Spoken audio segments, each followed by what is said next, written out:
Good afternoon. This is Dr. John Bennett. We're getting a little late start on the Neurosurgical TV series. Today we have the pleasure of having Alvarez-Pinzon MD. He's a neurosurgeon from Larkin Hospital in the Neuroscience Center there. We also have another neurosurgeon, Richard Mendel. He's a back and spine surgeon from Tampa, as well as Carlos Yumaguano, MD. He's a neurosurgeon from Spain originally, but he's currently in Ecuador teaching neurosurgical residents. And we also have Simon and Eleonora, and Louis has stepped out for a second. So why don't we start with you, Simon, to say hello and introduce yourself briefly. Hello everyone, my name is Simon Downs. I'm coming to you from Tokyo. I'm a developmental psychologist and medical student. Very good. Richard? Richard, can you introduce yourself and say a little bit of what you're doing? Hello, Richard, can you hear me? No? Okay, I guess we'll come back to Richard. How about you, Eleonora? Hello everybody, I'm Eleonora. I'm a 6-year medical student from Rome, Italy, and looking forward for this hangout on trigeminal neuralgia. Welcome, Eleonora. And Carlos? Carlos? Good afternoon. Carlos Yumaguano from Ecuador, who is working in Quito. Very good. Welcome, Carlos. And Richard, can you hear me yet? I can hear you now. I'm sorry, I lost you there for a minute. That's okay, Richard. Can you introduce yourself, please? Yeah, my name's Richard Mendel. I'm a neurosurgeon. I've been in practice since 1995, and I'm located in Tampa, Florida now. Welcome, Richard. And this is Richard's first hangout. And we have the guest of honor, Andres Alvarez-Pinzon, who's sharing the screen. Welcome, Andres. Hi, good morning. Thank you for the invitation. Well, I'm doing a clinical research fellowship in Miami Neuroscience Institute, so we have some experience with the trigeminal neuralgia, so we have different mentors there. I keep working with Dr. Valerio and with Dr. Icy Ward. So they have a good experience, and I want to share with you guys today regarding the current treatments of trigeminal neuralgia. Okay, so may I start now? Yes, you can. Okay, let me 1 second. I'm sorry, but the first time that I'm using this system. Okay, perfect. Okay. So can you look on your screen right now? Yes, we can. Okay, perfect. So I would like to explain today a manuscript that we're going to present this year to compare the viability of the treatment of primary trigeminal neuralgia. So as you know, we have two types of trigeminal neuralgia. The primary trigeminal neuralgia is sometimes, so 90% of the times, a complex problem that sometimes is coming for the vessel that is compressing the trigeminal nerve. But actually, we have another part of the trigeminal neuralgia that is a secondary trigeminal neuralgia that is a huge problem from people to have multiple sclerosis or with people with any immunological disease. So for today, I have two abstracts that I want to show to you guys. One of the abstracts is a very special conclusion that we saw in people with primary trigeminal neuralgia. So I did a comparison regarding gamma knife radiosurgery and percutaneous retrogression balloon compression. So as you know, we have a lot of treatments for trigeminal neuralgia. The first treatment is in a conservative manner. We do some treatment with carbamazepine, all of the anticonvulsive agents, actually antidepressive. But when people come into our clinic, we saw like the people was taking for a long time ago a different type of medications with a lot of side effects and actually with a poor quality of life, because as you know, the side effects for carbamazepine, for amitriptyline, or for any anticonvulsive or any medication for treatment, they give a lot of side effects. So this paper in special, we're going to compare a question, or we're going to ask a question: what can we do after one treatment, after a surgical treatment for trigeminal neuralgia. So the current protocols in trigeminal neuralgia, when we have a primary trigeminal neuralgia, we can see that many people is coming with some vascular compression, some vascular that is compressing the trigeminal nerve. So people who don't have any risk or people who is young, we can do a vascular decompression to treat the trigeminal neuralgia. But in another side, many people to have any history from any disease, or people that is in risk, or people who don't want surgery. So what is the ideas? What is the plan to do? So we have a gamma knife radiosurgery that is a very safe precision, that we don't need a hospital stay, that is no risk of the interventional, and actually we have a good success rate. In another side, with the new technologies, we are implementing very safely the percutaneous retrogression balloon compression. As you know, that because we are working in neurosurgery, the percutaneous retrogression balloon compression is a minimal invasive procedure that the patient go to surgery. They need endotracheal intubation, general anesthesia, but actually the patient can be outside of the hospital in the same day. The side effects was some paresthesias, the side effects, all of the side effects for general anesthesia, but actually the relief is pretty good. I will show you later in an abstract comparing both sides. But at this time, I would like to show you the answer for many people when they have failure intervention for a medical treatment, failure intervention for the first gamma knife radiosurgery, or failure intervention for percutaneous retrogression balloon compression. So people is coming to the clinic to ask, what is the next step? What can I do with my life? The level control of my pain is really poor. I have pain every time, every day, 7 and 10, 8 and 10, 10 and 10. What can we do?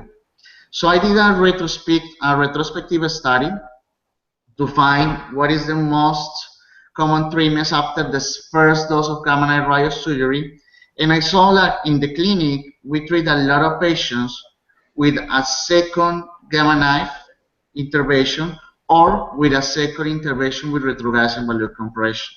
This is the term of this paper. So as you see in the methods, we did a retrospective study, short review, between 2010 and 2013.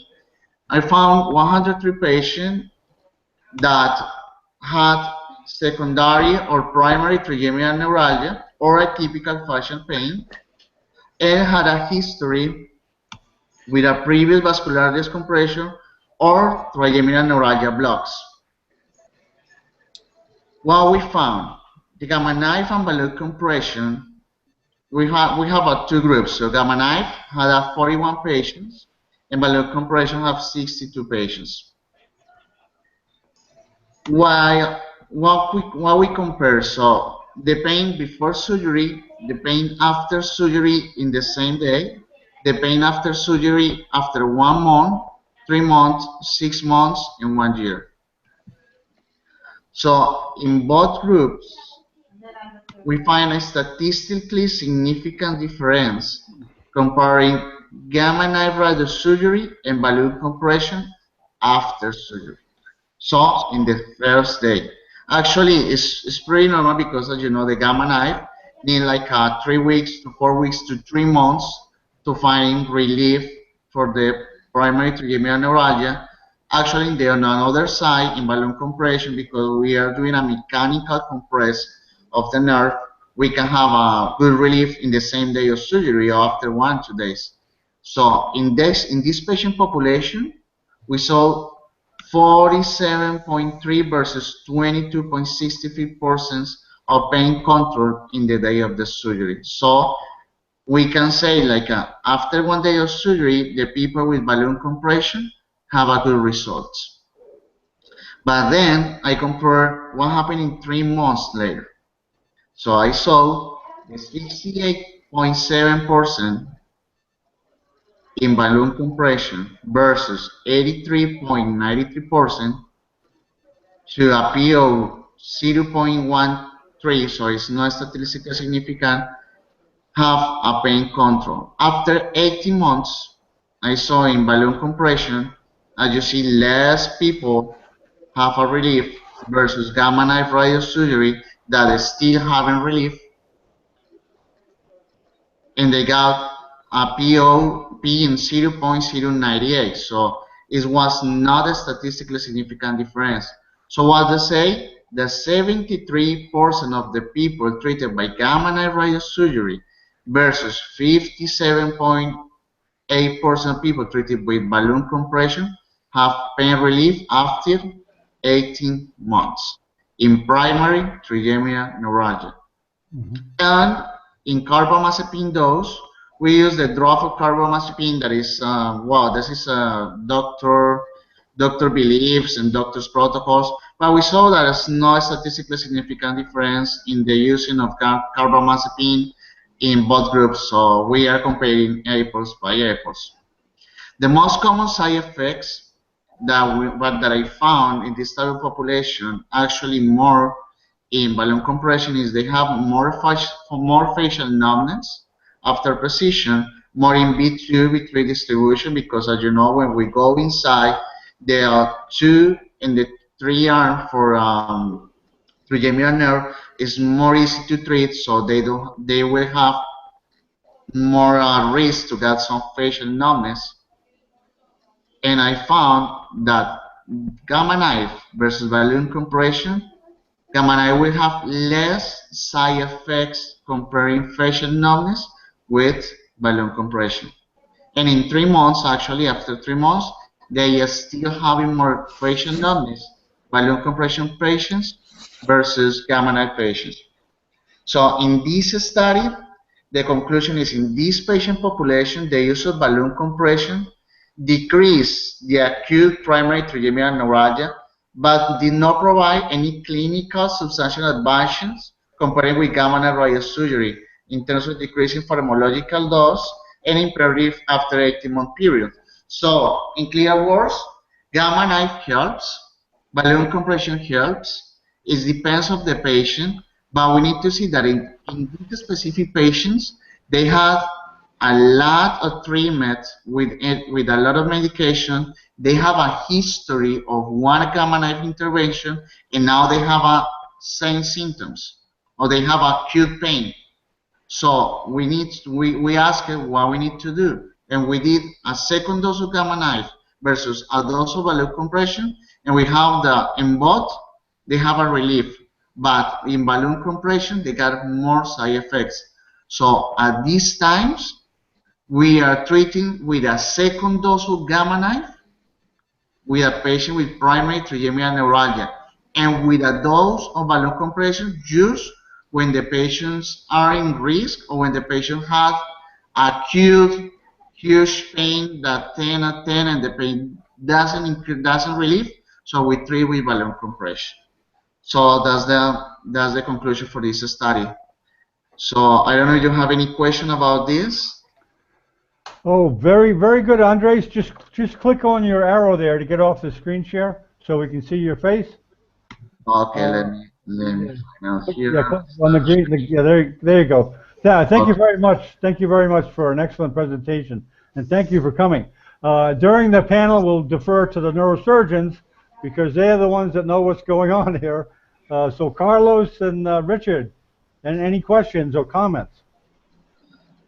Well, I liked your presentation, and just so that everybody follows, the trigeminal neuralgia, that type of facial pain, trigeminal neuralgia, can be agonizing, and often people have committed suicide because of it. And it's like any sensory problem. When you're treating a sensory problem, you're trying to measure the patient's estimate of their outcomes. It can be very difficult, not to question your research. It's just that when you're researching a pain problem and there's no manifestations other than pain, it's very subjective, and so you have to find a way to really try to measure how well you're doing with these patients. And they can have all kinds of varying degrees of pain that are just part and parcel of that individual. But you know, it does sound like the Gamma Knife has shown some promise over the years, because initially a lot of the guys that did microvascular decompression didn't like the idea of the Gamma Knife, but I think over time we're seeing that the Gamma Knife does have some success. The problem with trigeminal neuralgia is the medications for it aren't all that benign, and as people get older and they're on more and more medications, you look for other options to try to get them off those medications. So the data sounded good. It's just, you know, it's hard to extrapolate from pain, because that's you know, the intrinsic sensation. So right, very subjective. yeah. Any comments on that, Andres? Well, as you know, one of the most strong or hard problems in the medical practice is treat pain. Yeah, yeah. The pain is pretty subjective. Actually, women have more pain tolerance sometimes that men's. Actually, trigeminal neuralgia, the incidence of pain is, if I remember well, is 3 women for each man. So when we treat trigeminal neuralgia, we try to do most of the times talking about primary trigeminal neuralgia to see if they have any vascular problems. And I think the current medical practice is we need to do vascular decompression. But as you resolve what you said, what you told, we have people at 60s, 70s, 80s with a history of vascular decompression, taking a lot of medication, and we know that this doesn't work. So what is the next step? What can we do? And then we took in your mind that Gamma Knife surgery is a radio surgery. It's a minimally invasive. They don't need any anesthesia. So many people go to this site to treat by Gamma Knife. And many people resolve for a couple months, other people for 1 year, 2 years. But then the next question is, if the pain comes back, what is the next step? And that's my question in this abstract.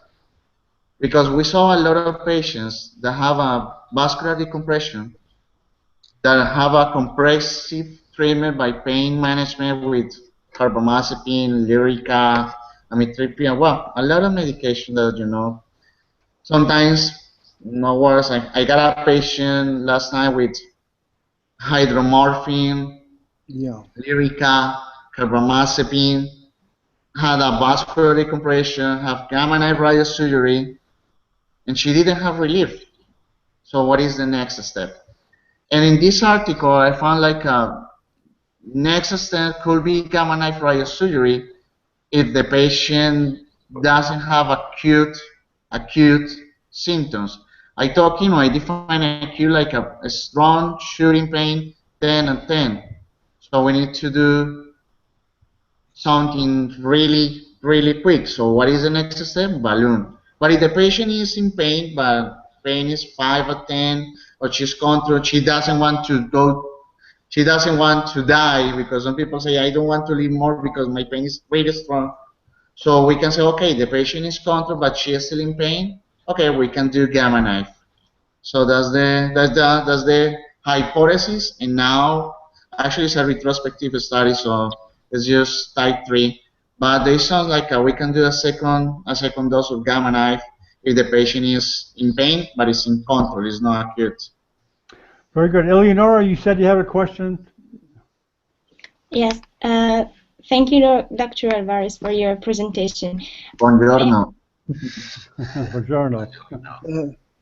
So, I am a student, so I have a basic question about the pathophysiology of the trigeminal neuralgia. You talked about the neurovascular conflict, so can you tell us more about that, please?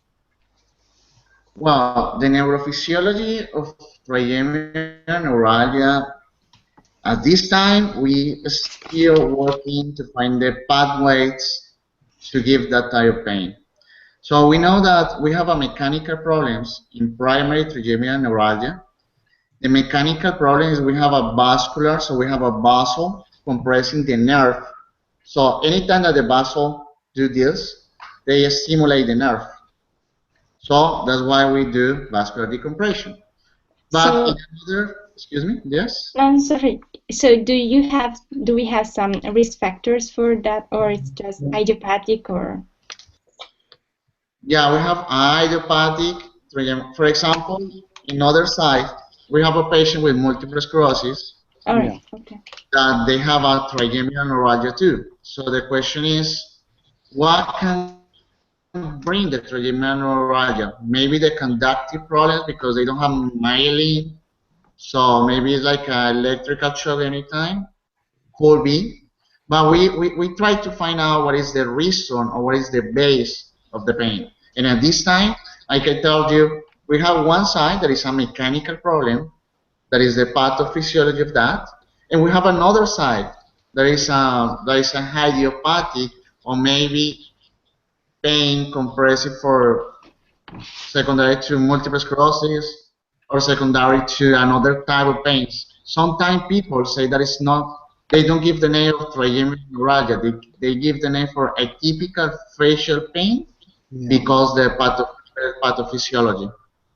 So, and yeah, this time we don't have, I can tell you is the alpha-1 protein that is not going to be in the channel for sodium. No, we don't have the reason right now. It's in research. Yeah, so there is a lot of research to do. I don't know if somebody have any other explanation. That was a great question you asked as a medical student. That was great. You know, there's such a long history of the frustrating struggles to prove why some people have trigeminal pain and some people don't. And you know, there's a very long history of that. But I'll tell you one thing is that when you look at things like tinnitus, you know, the ringing in the ears, that and when you look at the anatomy and how thin the bones are in the inner ear, what you wonder about isn't why people have tinnitus, it's why everyone doesn't have tinnitus. You know, you see vessels pounding against a bone that's so tiny and thin, they're right next to nerves and the auditory function, and you wonder why you don't have that pulsatile tinnitus in everyone. I think there's just things we don't know yet, but it was a very good question you asked. So. Thanks for answering. You know, one comment on what Richard said about the subjectivity of findings. Now, and I'm certainly Richard deals with this secondary gain, where a patient really isn't too honest with their response. Now, of course, there's a secondary gain with a patient with back and neck pain because they want to get strong drugs. But something like a survey with the you know, their opinion of their pain, I would think they would be kind of honest, especially if it was getting better. Would you comment on that, Andres? Yes. Yeah, I think, you know, Richard, I think they'd tend to be more honest about pain getting better, because then they wouldn't get, not that carbamazepine is mood altering. It's not a controlled substance, right? Right. Yeah, there's no patient on after it to get high.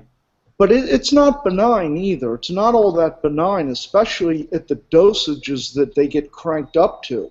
Yeah. And an older person on that much medicine is difficult. I didn't mean to insinuate that this is an area of gain. Right. I was talking about patients. Like, for instance, I agree with what you said earlier 100%. I think women have much higher pain thresholds than men. I don't think I think sometimes they will worry about it ahead of time, but when they're going through the pain, they're usually, in my experience, very stoic. It's the men that don't do well with pain. I don't mean that there's a secondary gain factor with microvascular decompression. I don't feel that way at all. I just think that some people rate their pain a 10, whether it's a paper cut or gunshot wound. Right. There's other people, you know, give you a 5 no matter how bad it is. I mean, it's just very subjective, and that's all I meant by that. Pain, pain's hard to treat because we can't measure somebody else's pain. You know, right? We don't have a good measurement for it. But the question and the patients that you're speaking about are very difficult. You have an older population. People have had a microvascular decompression. Now they come back with other problems. And you do have to wonder in these people, you know, is this somebody with multiple sclerosis and they have some kind of ephaptic conduction? It can get very frustrating. The treatment of pain is difficult. Pain coming from tumor compression or some other pathophysiology helps you a bit. But when you're just treating pain, it's very subjective. It's very hard to measure your effect, your success. Okay. Simon, any questions, Simon? You're quiet over there. Yeah. Thank you, please.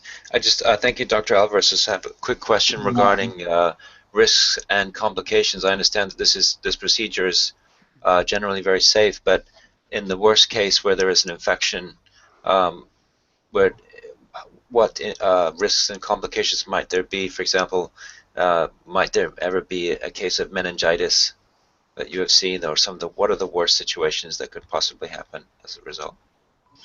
Well, the risk of balloon compression, we need experienced neurosurgeon to do that type of treatment because it's a minimal invasive. But as you know, we are working in the base of the skull, so we have basal to the right, we have the nerve to the left. So we know every neurosurgeon does that. Actually, I don't know how he's doing it, but one of my mentors, Dr. Valerio, he's doing that type of precisions. So one of the risks is the patient could have paralysis, muscle paralysis. Another risk is the facial numbness. And another risk, actually, a lot of the interventionists, they can have some infections. In my experience, and in what I found in the last 7 years, is for Dr. Valerio, nobody have infections. So no related of no infections, no vascular problems, no DVTs, not of that. But some people have some paresthesias and some people have some facial numbness. And that is, well, you compress in the nerve, so yes, could be. That's one of the risks. So but actually in gamma knife radiosurgery, you have the same risk of paresthesias, but not in the same time of surgery. It could be 1, 2, or 3 months after radiosurgery.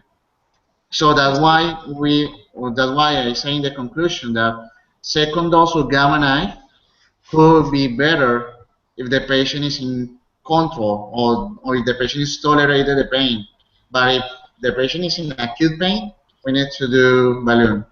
Is the only backup, as we can say that, to treat the patient, to treat the pain, to treat the acute pain, because many patients that I saw in the practice came with a lot of medication. We gave hydromorphine in ER, and the patient didn't find any relief. So if not really with hydromorphine, not really with carbamazepine, not really with Lyrica, what can we do? And gamma knife don't help in acute setting. So next step, balloon. Actually, some people do a block, but you know the blocks cover just for 12 hours. So. I see. Thank you very much. Carlos, do you have any questions or comments? You're muted. You're muted, Carlos. Turn off your mic. Good afternoon, Dr. Alvarez. Congratulations for your very nice presentation. But I have some questions. What about the contraindications for balloon decompression? What about for gamma knife contraindications and complications after treatment for patients? The contraindication for second dose of gamma knife, I didn't find any contraindication. And what about the complications? Complications, Yes. numbness, paresthesias, radiation, necrosis, but it's, well, the dose of gamma knife and trigeminal neuralgia is around 30 gigawatts, so it's not too much. So in the medical practice, and you find articles, they tell you that many patients in the 90s and in the 2005, around 2005, they got some paresthesias, they got some facial numbness. But at these years, in the last 5 years, with the new equipment, with the new technology, I could say to you that paresthesia or maybe some facial numbness, but not acute sitting, no. I mean, I don't have any, that type of risk. So that's why many people is doing gamma knife at this time, because the risk is pretty low. It's pretty low. In other side, the balloon compression, you know, you have all of the anesthesia risk. So you can have the DVT, the chest pain, anesthesia complications. But well, it's a good backup when you have acute setting. Is gamma knife done in most centers, big medical centers in the U.S.? No. Just in a few places? Yeah, just a few centers. Yeah. Okay. And you have one at Larkin. You have a neuroscience center. Yeah, we're working with Dr. Wolf. Dr. Wolf was doing this for the last 25 years. Oh, okay. Where was Dr. Wolf before here? He's at Miami at Larkin, correct? Yes, he built the Miami Neuroscience Center there. Oh, okay. Very good. Yes. Have you ever done any gamma knife, Richard? Yeah, I have. And Dr. Itzhak Wolf was one of an early, very big proponent of gamma knife, and along with people like Dr. Kanzioka and the group at the University of Pittsburgh and Warren Goldman in Philadelphia. So, Dr. Wolf is very, very well known in gamma knife, and I think over the years a lot of people have been gamma knife trained. So it's nice. It's a great modality, and so are some of the other modalities that, like Dr. Adler's system, the CyberKnife, and that Trinity system that was being used seemed to be very good as well. But gamma knife always seemed to be kind of a thought leader when it came to intracranial stereotactic radiosurgery. So I think the gamma knife's been great, and it's low morbidity, which is nice. Mm-hmm. Yeah. Now, what's the difference between CyberKnife and Gamma Knife? Is it basically the same, or brand name difference? Well, I wouldn't, I wouldn't say brand name. It's different modalities of delivering the radiation therapy. Okay. Dr. Adler developed a great system with the CyberKnife, but the nice thing about the CyberKnife is that it's very good for treating problems in the spine. The Gamma Knife is great for the brain because you have a stereotactic frame on, and it can be very, very exact. Mm-hmm. So, but I don't have a financial interest in any of it. I wish I did. Just radio. It's the ultimate treatment is with radiosurgery, and those are just different ways to deliver the radiosurgery. I'm not minimizing it. It's just it's technicalities. Okay. Well, hopefully we can get Dr. Wolf on a hangout like this, and we can discuss where he learned it and what he's learned, etc. Yeah, Dr. Wolf. We've had Dr. Adler here. Jonathan, yeah. With Dr. from San Francisco, from Stanford. Yeah, Stanford. Yeah, yeah. He's a nice guy. Very good. Well, I guess Louis disappeared. Any more questions, guys, or comments? Thanks a lot. It was good talk. Yeah, very good. Thank you for coming, Andres. Thank you for spending the time. And we'll sign off and hang around, guys. We'll chat. Thank you very much. Thank you very much. Thank you very much.